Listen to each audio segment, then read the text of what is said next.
Bonsoir, c'est peut-être aujourd'hui la fin du péril nucléaire en Europe. Le président américain George Bush a ordonné d'importantes réductions de l'armement nucléaire américain, invitant les soviétiques à prendre des mesures tout aussi audacieuses. Le président Bush a choisi dans son discours adressé la nuit dernière à la nation de tirer très vite les premières conséquences stratégiques de l'effondrement du communisme à l'Est. Now have an unparalleled opportunity to change the nuclear posture of both the United States and the Soviet Union. I'm therefore directing that the United States eliminate its entire worldwide inventory of ground-launched, short-range, that is, theater, nuclear weapons.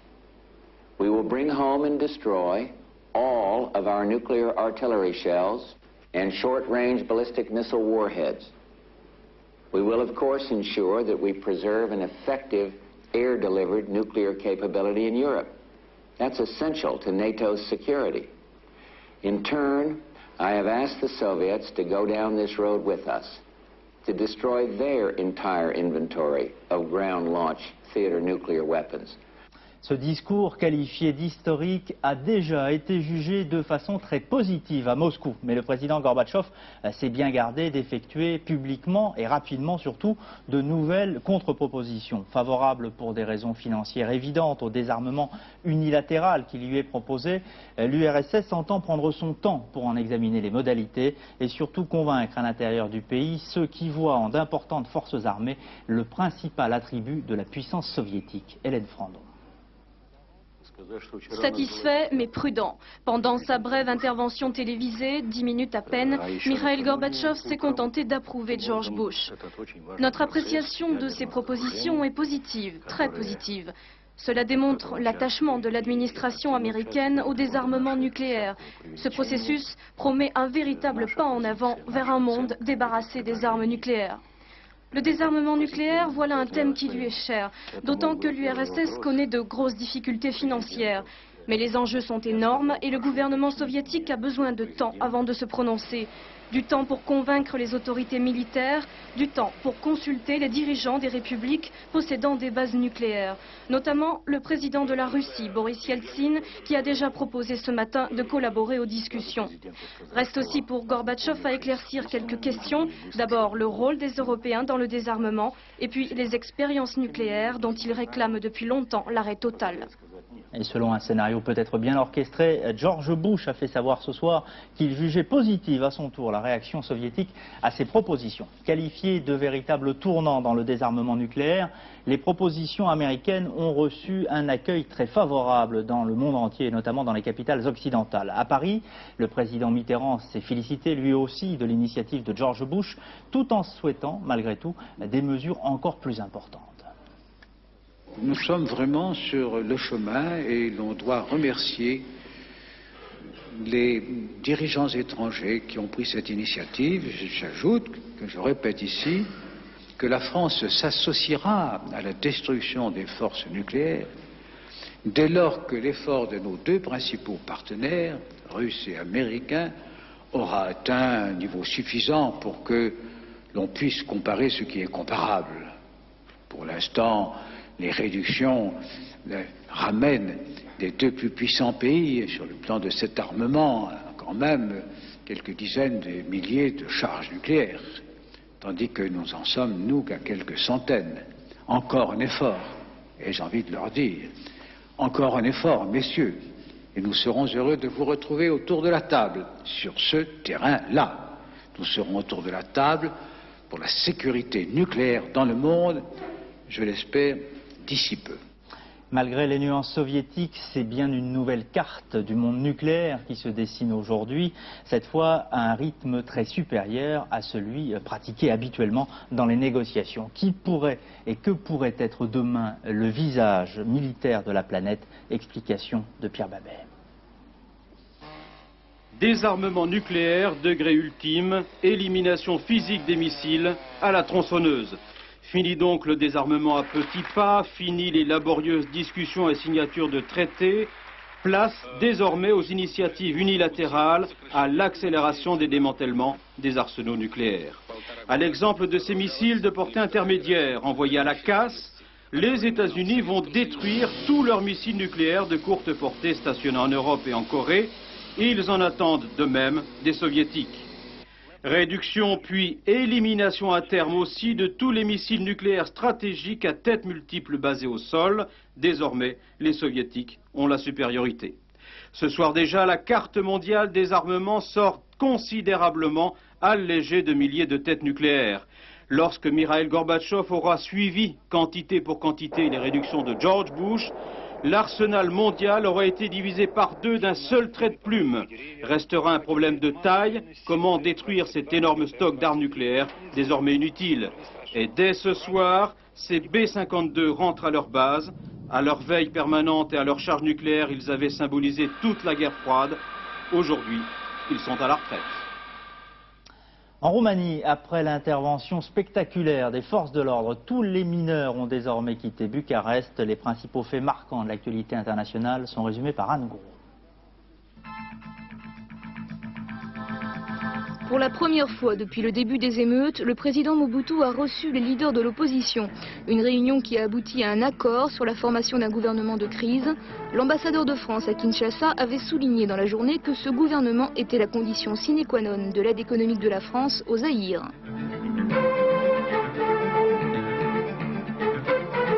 Les derniers mineurs roumains ont quitté Bucarest pour rentrer chez eux. Après l'accord intervenu hier entre leur leader et le président Ion Iliescu, seuls 800 manifestants occupaient encore la place de l'université ce matin avant d'être dispersés par la police à coups de matraques et de gaz lacrymogène. L'inventaire des documents saisis dans un centre d'inspection de Bagdad a commencé ce matin. Un inventaire dressé à la fois par l'équipe d'experts nucléaires des Nations Unies et par des spécialistes irakiens. L'équipe de 44 personnes qui avait découvert ces documents a pu regagner l'hôtel Palestine après 4 jours et 4 nuits passées dans le centre d'inspection. 45 morts et 77 blessés, bilan encore provisoire du passage du typhon Mireille au Japon. Avec des bourrasques de vent de 212 km/h, ce typhon est le plus violent à s'être abattu sur l'archipel nippon depuis 30 ans. 11 000 habitations ont été détruites et 32 navires ont fait naufrage depuis hier. En France, l'actualité est dominée bien sûr par les préparatifs de la manifestation des agriculteurs. Demain à Paris, ils seront 150 000 dans les rues de la capitale, quadrillés par près de 10 000 policiers et gendarmes. Les organisations syndicales sont elles aussi soucieuses d'éviter tous les débordements. Elles ont mis sur pied un vaste dispositif de maintien de l'ordre. Les préparatifs suivis par Hervé Dino et par Robin Teboul. Veillée d'armes fébrile ce soir dans l'attente des syndicats, véritable centre nerveux où sont peaufinés tous les détails du rassemblement de demain. Les paysans descendent à Paris pour exprimer leur mécontentement, mais les organisations syndicales veulent éviter tout débordement lors de la manifestation qui réunira de Bastille à la Nation quelques 150 000 agriculteurs. Les choses se passeront bien et dans la bonne humeur, avec, bon, certes, un climat de fermeté, mais aussi de dignité, de sérénité. Les choses se passeront bien. Ce ne sera pas l'opération sourire, ce ne sera pas les cris de joie, ce sera la dignité et la fermeté qui dominera toute cette manifestation. Dès leur arrivée dans la capitale à 10 h, les manifestants seront dirigés vers des stands régionaux. Ils présenteront aux Parisiens des produits du terroir. Puis à 12 h, tout ce petit monde se réunira pour un buffet campagnard, ça va de soi, prélude à la manifestation. Pour encadrer ce rassemblement, la préfecture de police a mobilisé 10 000 hommes, l'équivalent du dispositif mis sur pied lors de la commémoration du bicentenaire de la Révolution. Des agriculteurs, eux aussi, participeront au maintien de l'ordre avec leur propre service de sécurité, fort de 15 000 personnes. Nous mettons tout en œuvre pour qu'il n'y ait pas de débordement. C'est bien notre préoccupation majeure. Et vous travaillez de concert avec les forces de police ? Nous avons des liaisons et on essaie que leurs intérêts et les nôtres puissent se concilier au maximum. Pourtant, dès cet après-midi, quelques manifestants étaient déjà présents avec leur bétail sur le parcours de la manifestation. Mais il ne s'agissait que de membres de la secte Hare Krishna. Leurs revendications n'étaient que d'ordre spirituel. En 1955, 8 millions de personnes vivaient en France directement ou indirectement des métiers de l'agriculture. En 1991, ce chiffre a été ramené à environ 3 millions. La campagne française est gagnée par une sorte de désertification et de nombreux agriculteurs ont déjà choisi de changer de métier. Exemple à Limon dans la Nièvre, le reportage de Samuel Costa et de Louis Aubert. Fils et petit-fils d'éleveurs, Guy Roy a pu tenir 20 ans avant de jeter l'éponge. C'était mon grand-père est venu s'installer en 1928 ici.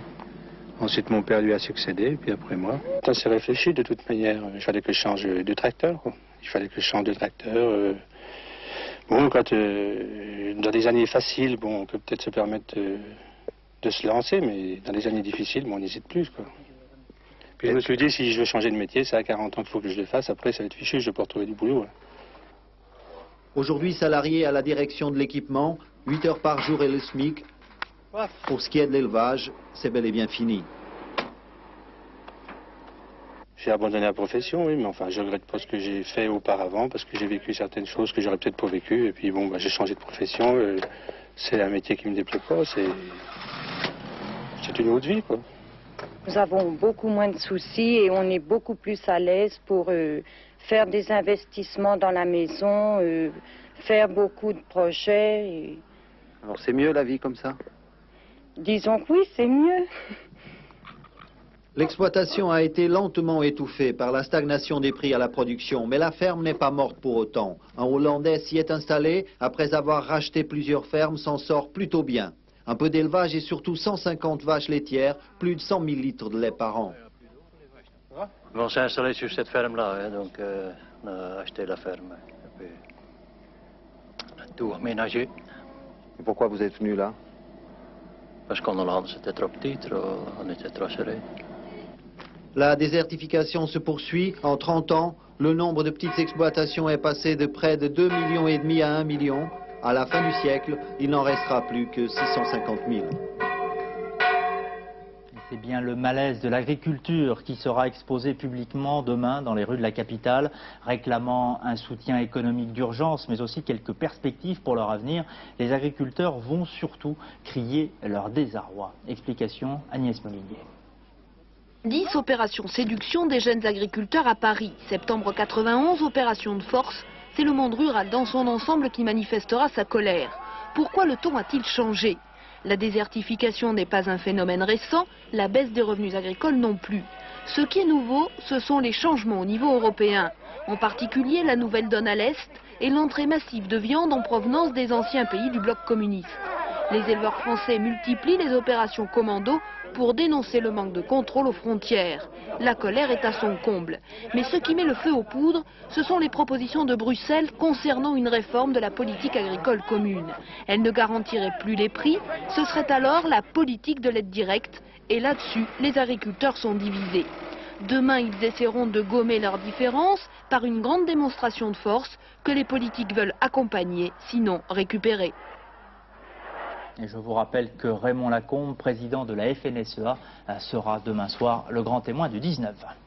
Politique, 11 maires et représentants de grandes villes françaises ont adopté aujourd'hui à Visil, dans l'Isère, une déclaration commune en 12 points visant à faire reculer le racisme et l'intolérance. Ils ont également condamné toute alliance avec le Front National, manifestation organisée à l'invitation du maire de Grenoble, Alain Carignon, et qui réunissait, vous les avez vus, quelques-uns des maires de grandes villes de France, Jacques Chaban-Delmas, Robert Vigouroux ou encore Michel Noir. Dans leur déclaration, les élus s'engagent à lutter contre toutes les formes d'exclusion, à garantir le respect de la pluralité des religions, à lutter contre le fanatisme, à lutter contre l'immigration clandestine et enfin à promouvoir une politique de quartier non ghetto. Social, le congrès annuel de la Fédération nationale des sapeurs-pompiers s'est achevé aujourd'hui à Compiègne dans une atmosphère de grogne. Les pompiers menacent désormais d'organiser à leur tour des actions spectaculaires si on ne leur donne pas rapidement satisfaction. Leur ministre de tutelle, Philippe Marchand, est certes venu leur annoncer aujourd'hui un certain nombre de mesures, mais sans régler le principal point d'achoppement, le dossier des pompiers volontaires. Reportage d'Alain Chabot et de Thierry Isaac. Puis l'avant-doux, j'écoute. Alerte au feu au lavandou. Le sous-officier de permanence fait partie des 4 professionnels de la caserne. Les autres, soit 28 pompiers, sont tous des volontaires, c'est-à-dire des civils qui viennent endosser l'uniforme en dehors de leur activité professionnelle. Certes, les volontaires sont payés, environ 37 francs par heure d'intervention, mais leur statut pose problème. En cas d'urgence, il faut quitter son travail, une servitude qui n'est pas facilement acceptée par les employeurs. Le fait d'être pompier avec toutes les servitudes que ça comporte peut être un frein à l'embauche. C'est pas déclaré ouvertement, mais ça peut être un critère de refus d'emploi d'un pompier. Refus d'embauche, sans parler des licenciements quand les incendies durent plusieurs jours. D'ores et déjà, on constate un ralentissement des vocations chez les volontaires qui constituent l'essentiel des 250 000 pompiers français. Le nombre d'interventions depuis 10 ans a doublé. Or, les effectifs sont restés sensiblement constants. Ce qui veut dire que si nous avons les mêmes courbes de progression pour les 10 prochaines années, je suis certain que le système va exploser. Bien sûr, l'État ne reste pas insensible. Un projet de loi sur la couverture sociale en cas d'accident devrait être prochainement adopté. Mais pour le reste, les pompiers volontaires continuent à faire le grand écart entre leur travail et la caserne. Les sports maintenant, Formule 1. Gerhard Berger partira demain en position de tête sur le circuit de Barcelone en Espagne. L'Autrichien devra surtout contenir l'assaut furieux de Nigel Mansell placé à ses côtés et qui n'a vraiment plus rien à perdre maintenant dans le championnat du monde. Jean-Philippe Guillin. Pour une fois, Ayrton Senna n'a pas pu lutter pour la pole position et pour cause. Le moteur de sa McLaren Honda va exploser pendant la dernière séance d'essai. L'huile se répand sur la piste, empêchant les pilotes d'améliorer les performances réussies la veille. Mais c'est quand même une McLaren qui partira en tête demain à 14 h pour couvrir les 65 tours du tout nouveau circuit de Montmelo près de Barcelone. L'Autrichien Gerhard Berger a couvert les 4 km 747 en 1 minute 18 secondes 751, soit 240 centièmes de moins que Nigel Mansell, qui sera à ses côtés sur la ligne de départ. Senna et Patrese se partagent la deuxième ligne devant l'étonnant Michael Schumacher sur Benetton Ford, qui partira donc en troisième ligne avec Alain Prost. Alesi, qui n'a réussi que le 7e temps, se contente de la 4e ligne, à près d'1,5 seconde de Berger. Même s'il n'a pas réussi à signer la meilleure performance, Mansell garde le sourire. Il sait que le titre individuel est pratiquement joué, puisqu'il accuse 24 points de retard sur Senna. En revanche, Williams-Renault aimerait bien décrocher le titre mondial des constructeurs. Les McLaren n'ont que 11 points d'avance. Un doublé demain de Mansell et Patrese permettrait à l'écurie franco-britannique de garder toutes ses chances intactes avant les 2 derniers Grands Prix de la saison. Une comédie musicale pour finir ce journal, Peter Pan au Casino de Paris, avec une mise en scène qui met l'accent sur l'humanité et l'humour des personnages comme du mythe. Reportage de Claude Gleeman et de Jean-Jacques Ledeuil.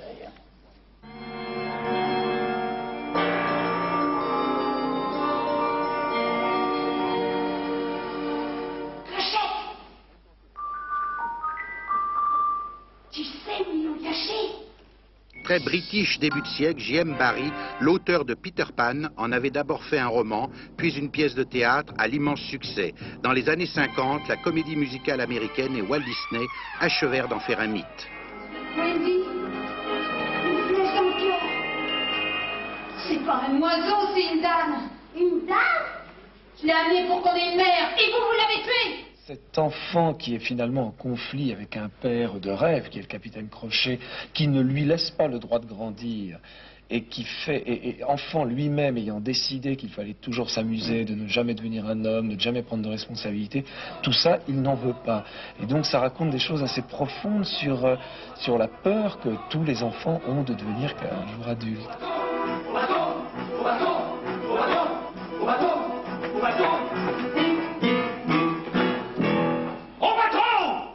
C'est des rêves d'enfants, c'est des rêves, on a tous eu ce genre de rêve.